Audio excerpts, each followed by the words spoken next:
So, unfortunately, here we are again talking about Alexandra Sabol. Now, this is the thing.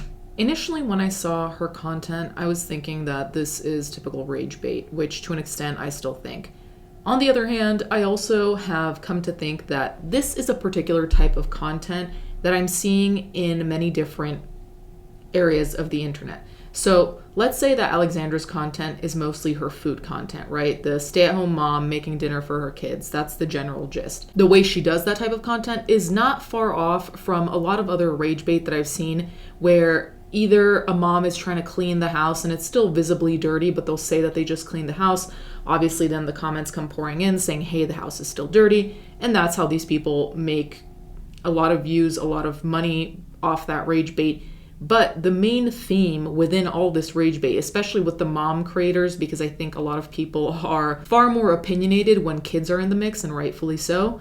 The thing with these mom content creators that are making content like Alexandra, and we're going to be using her as an example, is that they are basically weaponizing their incompetence to a degree. Here, we're not going to discount the fact that mothers may be struggling, mothers may be depressed, anxious. There are a whole series of things that mothers can be dealing with just like any other person, but obviously they also have the responsibility of being mothers, so it's a bit more complicated. Being depressed, being anxious, whatever the case may be, doesn't really excuse anything by default, as in your children shouldn't eat trash because you're depressed. Your children shouldn't be overheating in the house because you won't put AC in their rooms because you don't want to, because you want to go get your nails done instead, whatever the case may be. So as much as there is a level of empathy for these issues do not justify this kind of behavior. But because we're weaponizing incompetence, you're going to scream all day that you're depressed, that whatever else is going on, and that is basically your cover for whatever. Any critique, oh, well, you're depressed. Anyone who is depressed, I'm not saying she's not, but most people who are depressed aren't happy about it. They don't like mentioning it as an excuse and would rather not be in the situation of being depressed and not being able to do things. So it rolling off the tongue so easily for certain people by just saying, I'm depressed, so I can't do these basic things to take care of my kids. I feel like most people who are depressed would have a hard time admitting that, and most people who are depressed wouldn't want to kind of bask in that of like, yes, I cannot do anything because my mental health sucks. Let's go over what's been posted recently. I think we've transcended the shitty meals, and the thing about the shitty meals is most people would be willing to give Alexandra a pass, and a lot of people actually do give her a pass because they think she's doing her best. And granted, I don't know if she's doing her best. I don't know what that means. I don't know her. But based on the income that's coming from TikTok and based on the fact that she's a stay-at-home mom, so ideally you'd think she'd have the time to do the shopping and get healthier things instead of the mac and cheese that seems like the staple food in the household, it becomes difficult to really give a benefit of the doubt because you have the means, you have the time, so what are we even talking about here, right? It's that you don't want to put in the effort, you don't feel like it, whatever the case may be, you're not doing it. So this is by far one of the more concerning videos because here we're talking about the quality of life of the kids, right? Because anytime people critique the food that she serves her kids, if the person is well-intentioned, which not everyone is, but if the person is well-intentioned, the reason why they critique the food is because we're talking about the kids' well-being and the kids' quality of life, right? Kids who eat mac and cheese for every single meal, or kids who are basically just eating carbs all the time, it seems. Not much protein, not many vegetables from what I've seen, very little fruit from what I've seen, if any. That's what people are commenting on. So it's not really a judgment on the mom. It's the judgment on you're giving this to your kids and what does this equate to in your kids? Potential unhealthiness, potentially being overweight because the portion sizes seem to be enormous. A whole series of things, right? On top of that, now there's the AC situation. Sleep in the living room tonight and you won't let me. When did I say you could sleep in the living room? It's hot in my room. I'm always hot in my room when I sleep in it. I didn't say you could sleep in the living room. I didn't know sleep in the living room when it's hot in my room. I'm gonna be on all night. I'm on every single night in my room. Okay. I got a lint remover. You got one. Why did you get another one? Dad? She's not outing me. She has her own bedroom. I don't know what you guys are talking about. It's hot in my room, and that's it. You don't have to sleep in here. Yeah, but you won't let me sleep in there. And it's hot in In there. where? What? Sleep in where? In your room? No, you're not sleeping in my room. I know, you never let me. No, I don't. Because it's hot in my room. That's why I always have to sleep in here.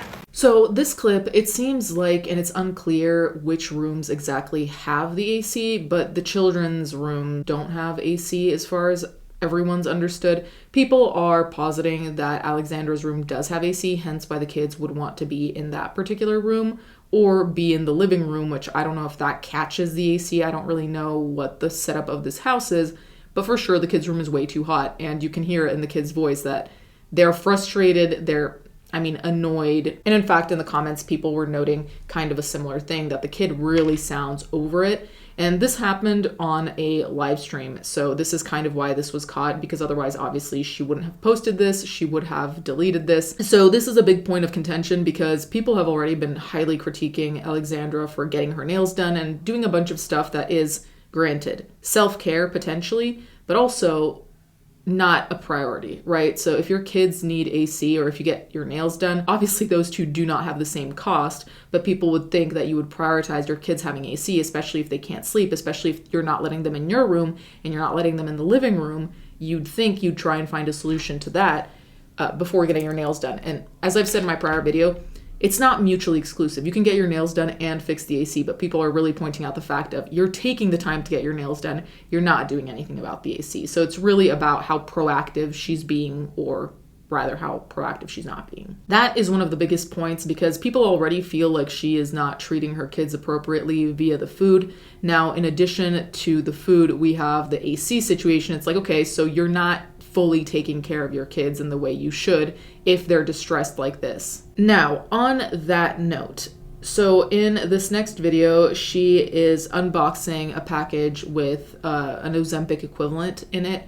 And this is also interesting because this is another thing that people are calling out, that she's here doing unboxings, and granted, some of this stuff was sent to her for free, I'm sure, but the concept of doing all these unboxings, getting your nails done, and then your kids don't have AC, and you're giving them meals that are not particularly nutritious, you know, you're feeding the beast. And I think that's part of the rage bait. But again, we go back to the thing about weaponized incompetence, is that if you ever choose to change, people might support you, but at the same time, people are going to remember that at one point you just decided that you quote unquote couldn't do things and therefore did the bare minimum for your children. People are going to remember that. So even if you change, and I hope you do, this will not be forgotten, because this weaponized incompetence might be quirky to some, but in this particular case, what's happening is you're making excuses for being a not great parent. So this is her package wherein she gets the Ozempic. I got a package from Mochi, so let's open it up together.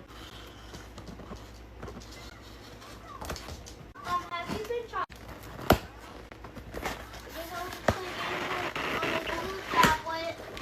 So I got this freezer box. Let's open it up and see what's inside. First we got this bag. And inside is instructions, to do the medicine and the alcohol pads. And then there's some paper. And then the medicine, which is right next to several ice packs. And if you are interested in starting with Mochi for yourself, you can click the Begins link in my bio to get more information for yourself on how Mochi can help you. Love you guys. So in terms of the Ozempic equivalent, I'm not sure if she's sponsored or an affiliate or potentially both. Definitely she has to be at least an affiliate, because if she says link in bio, she has to be making some type of money or something off of the link in her bio and people clicking on that. And in fact, under that video, all of the comments were like, oh, so you can do this, but you can't get AC for your kids, or you can do this and prioritize yourself and your health, but you can't, take care of your children appropriately. These are comments that are under basically any video, no matter what the video is showing, which shows you basically what people think of her at any given time. But the fact that she was on this before, and then she lost a bunch of weight. I think she lost like 24 pounds in 2 months. And then she stopped. She gained the weight back. None of this is particularly significant, though, again, it kind of goes to show that there is a level of inconsistency. And granted, it's like people working out, right? There are plenty of people who set up to work out, stay healthy, whatever. They fall off the wagon. Ideally, they hop back onto the wagon, then they start over. But for her, again, it's like there's no follow through. So then she stopped taking the medication. Then she gained weight all over again. And I think she's on it again now. And again, people seem to point to the fact that she is very centered on all of her own health stuff, if we even want to call it that, her journey. But the kids seem to be falling by the wayside while she's getting sponsored or free, affiliated, whatever, Ozempic. I just want to underline, none of these things would be a big deal if she simply were showing that she was taking care of the children, that the house were in a better state and not a health hazard. If any of that happened, I think people would actually lay off and would actually give her the benefit of the doubt. The thing is that the bar is in hell right now, and she is still not even reaching the bar. The bar is already low, but we're not even at that. So everything she does is automatically criticized. Whether it deserves it or not, it will be criticized because there's this kind of looming thing of, hey, like, nobody gives a shit that you have Ozempic. We care about the fact that there are maggots in your kitchen or whatever else people in the comments are saying. It's as if her lack of care in terms of her house, in terms of her kids, their health, that overshadows everything. So any minute thing she does will always be brought back to, oh, so you can do this, but you're not taking care of your kids, right? Which again, two things can happen at once, but two things are not happening at once. So one genre of TikTok that I don't see her doing often, and granted, it's not like I've been following her for a lifetime, is the life is hard, woe is me kind of vibe. I'll show you what I mean. I don't know if that's the exact description, but off the top of my head, that's what came out. So that's what we're sticking with.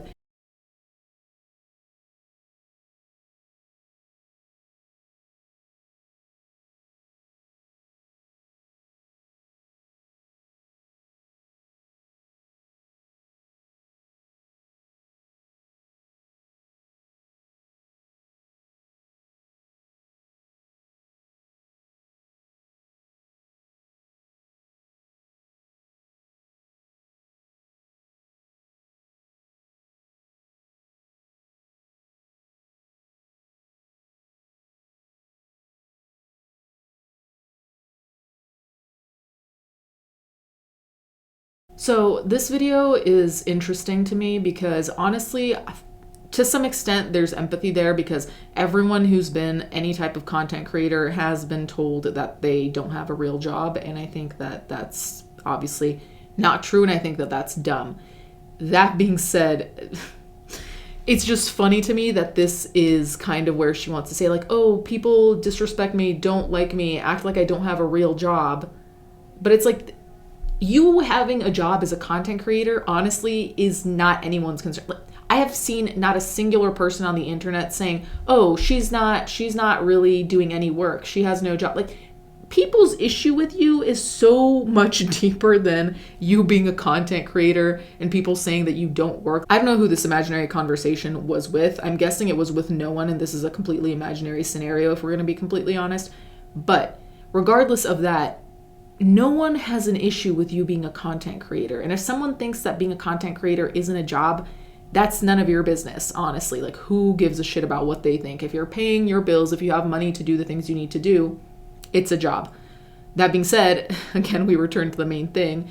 While you're on this woe is me thing, people will point out that if being a content creator is your job, ideally you'd allocate some of that money to take care of your children via the AC, via a better diet, via cleaning the house, all of which are not happening. Which also, there are a bunch of stay-at-home moms in the comments which are saying, you know, part of being a stay-at-home mom is also cleaning and cooking and doing all these domestic things because stay-at-home moms. So it's the mom duties, which granted, I think are a job, but you're not doing that job. So do you have two jobs?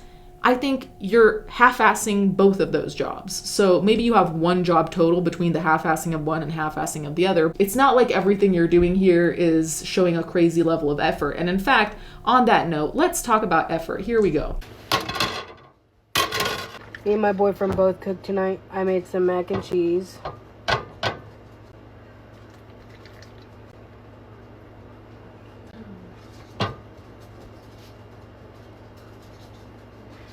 He made some broccoli and Brussels sprouts and cauliflower. Or maybe just broccoli and cauliflower.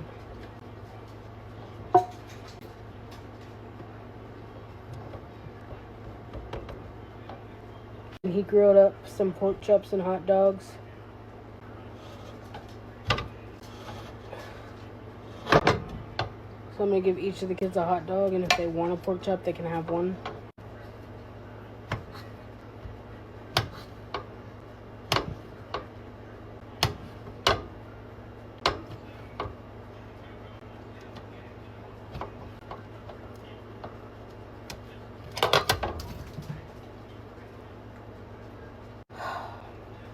Okay, I'm just not gonna cut it. So anyway, that's dinner. 6-year-old's plate, 8-year-old's plate. Have a good night. So a lot of the comments under this are saying that she's moving in slow motion, and yes, I've noticed that as well. Here, as we can see, zero effort. So instead of just cutting the hot dog on a flat surface or on another plate on a flat surface, she insists on doing it there, which go off, I guess. But she immediately resorts to just saying, oh, then I'm just not going to cut it, which is it the end of the world if she doesn't cut it? No, I suppose. I don't know exactly how old her children are, how they eat and all of that. I don't know what is a choking hazard. I have no idea about children, okay? But you could have taken 2 seconds and just gone on a normal ass table, cut the hot dog, and boom, done. But this is what I'm talking about with the level of effort. It is low to none. Now, granted, I know how it is to have a long day. I know how it is to be over it, and maybe that's what was happening here, giving some benefit of the doubt. But you can't post this type of content and then be surprised when people say that it seems like you're putting no effort. It seems like you aren't really being a great mom. And granted, the standard for moms on social media is crazy, so I do keep that into account. But this falls so below the bar that is already in hell that it's like this, it's not crazy to ask for a clean household. It's not crazy to ask for no maggots. It's not crazy to ask for very, very bare minimum things, okay? So I do think all of the she's doing her best discourse is enabling, because realistically, she is not doing her best, okay? I don't believe that, and I'm not saying these kids need to eat crazy meals. She has to buy a new house. It's just like cleanliness is such a basic thing and so necessary, even for the health of her kids. So to say that, oh, she's doing her best, no, you're giving her an out. You're giving her an out. So this is one more thing that people will be holding against her. So apparently she's going to New York Fashion Week, which is, I'm trying to not be judgmental about this, but it's difficult because I don't understand. It would be like me saying, hey guys, by the way, I'm invited to the California Chess Convention. And it's like, but you? Why? I've never spoken about chess here. I don't play chess. So it's like, when has she spoken about fashion and for what? Like, why? So I think it's a brand that probably needs some level of attention, because if you are going to her, this is a horrible PR move in my opinion. So if you're going to her, it's like either you're desperate for eyes on you, or I don't know what you're trying to pull, but it's not a good look. It's really not a good look, especially when the person that is going to be in your New York Fashion Week to whatever extent is someone that is heavily tied to calling CPS because her house is so dirty and she doesn't take care of her children appropriately in the eyes of the internet. Is that really someone you want to be sponsoring, connected with, affiliated with? I don't. Okay.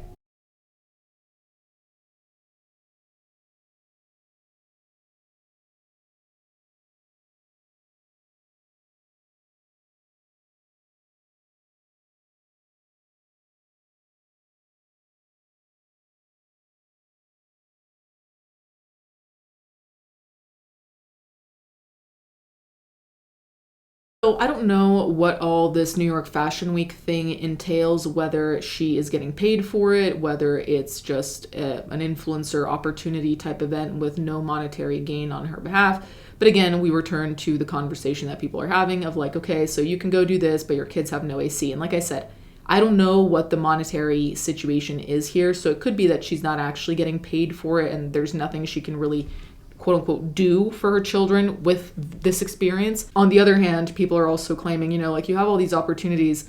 Why don't you reach out to brands in terms of your kids, right? Children's foods, nutritious things for children. I don't know if they're like brands of children's snacks. I'm not on this side of TikTok, okay? I don't know how it works. But certainly if you did want sponsors that have to do with children or cooking or healthy meals, you'd think that people would actually want to sponsor her for that. And you'd think that she'd actually try to do that considering how much backlash she's getting as of now due to her meals predominantly, right? So doing the New York Fashion Week thing doesn't really matter. It is the prioritizing of other things seemingly over the status of her home, her children, their health, the cleanliness, so on and so forth. You guys can let me know what you think in the comments down below. I really do think, like I said before, that this is the weaponization of incompetence, and a lot of this really is her just saying she's doing her best, when the reality is that I just don't think any effort's being put in, and saying you're doing your best for a lot of people oftentimes feels like the equivalent of doing your best, and it's just not. So let me know what you guys think in the comments down below. Thank you guys so much for watching. Thank you to my patrons as always, and I'll catch you guys next time.